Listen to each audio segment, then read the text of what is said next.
불안에 휘둘리지 않는 방법. 안녕하세요, 여러분. 오늘은 우리가 흔히 겪는 감정, 바로 불안에 대해 이야기해 보겠습니다. 예를 들어 중요한 시험을 앞두고 밤새 잠이 안 오거나 회사에서 발표를 준비하면서 혹시 내가 틀리면 어떡하지? 라는 걱정에 손에 땀이 나 본 적 있지 않으신가요? 불안은 누구에게나 찾아옵니다. 하지만 차이는 어떤 사람은 불안에 휘둘리고 어떤 사람은 그 불안을 성장의 발판으로 삼는다는 점이에요. 오늘은 불안을 지혜롭게 다루는 6가지 방법과 함께 실제 사례를 살펴보겠습니다. 1. 불안을 없애려 하지 말고 이해하기. 첫 번째 방법은 불안을 억누르려 하지 말고 이해하는 것입니다. 예전에 제가 가르치던 한 학생이 있었습니다. 중요한 시험을 앞두고 매일 밤 나는 왜 이렇게 불안할까? 라는 생각에 시달렸다고 해요. 그래서 이렇게 말해주었습니다. 내가 불안한 건 시험을 중요하게 생각하기 때문이야. 내 뇌가 너를 지켜주려고 준비시키는 거란다.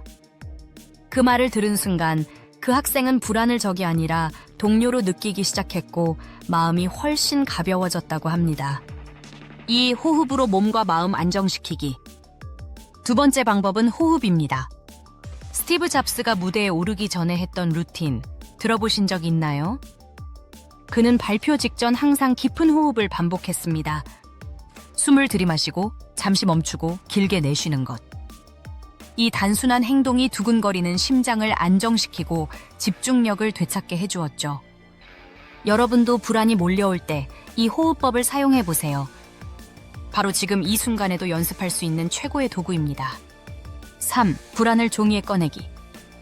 세 번째 방법은 불안을 글로 적는 것입니다.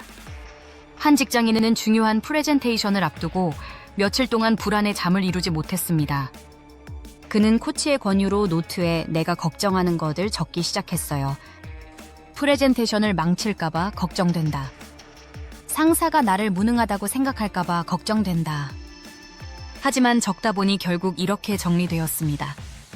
나는 사실 사람들 앞에서 완벽하지 못할까봐 두려운 거다. 이 깨달음은 큰 전환점이었습니다.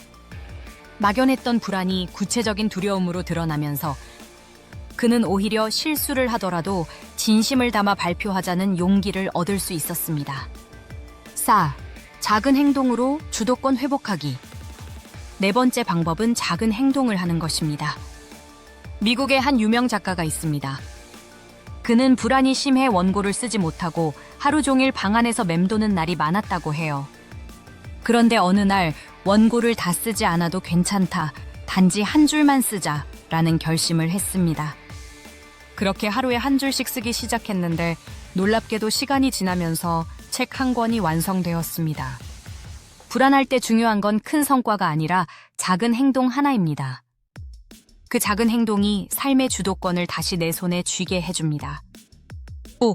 생활 습관을 바로잡기. 다섯 번째 방법은 생활 습관을 관리하는 것입니다. 실제로 하버드대 연구에 따르면 수면 부족은 불안 수준을 30% 이상 높인다고 합니다. 한 대학생은 시험 기간마다 커피로 밤을 지새웠는데 오히려 시험날 집중력이 무너졌습니다. 이후 그는 잠을 충분히 자고 아침에 20분 산책을 하는 습관을 들였고 불안이 훨씬 줄었다고 합니다. 불안은 단순히 마음속 문제 같지만 사실 몸과도 깊은 관련이 있습니다. 몸을 돌보면 마음도 안정된다는 것을 잊지 마세요. 6. 불안을 성장의 신호로 받아들이기. 마지막 6번째 방법은 불안을 성장의 신호로 바라보는 것입니다. 세계적인 테니스 선수 나달은 경기 전에 항상 긴장을 심하게 느낀다고 합니다. 하지만 그는 이렇게 말했습니다. 긴장은 내가 경기를 진지하게 준비하고 있다는 증거다. 긴장하지 않는다면 오히려 내가 대충 하고 있다는 뜻일 것이다. 이처럼 불안은 실패의 신호가 아니라 내가 중요한 순간에 서 있다는 증거일 수 있습니다. 불안을 두려워하기보다 지금 내가 성장의 기회 앞에 있구나 라고 받아들여 보세요.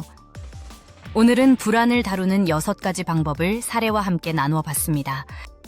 불안을 이해하기, 호흡으로 안정하기, 글로 적어내기, 작은 행동으로 주도권 찾기, 생활 습관 바로잡기, 불안을 성장의 신호로 받아들이기, 불안은 누구나 느낍니다.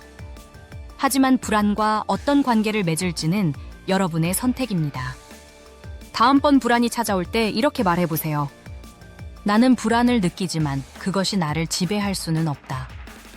불안은 우리를 괴롭히는 적이 아니라 우리를 성장하게 만드는 동반자일 수 있습니다. 불안은 누구에게나 찾아옵니다.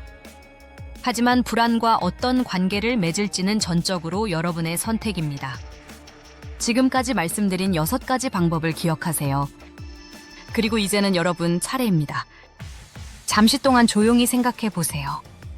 지금 내가 가장 크게 느끼는 불안은 무엇인가요? 그 불안이 사실은 내게 어떤 메시지를 주고 있나요? 오늘 배운 6가지 방법 중 바로 실천할 수 있는 것은 무엇인가요?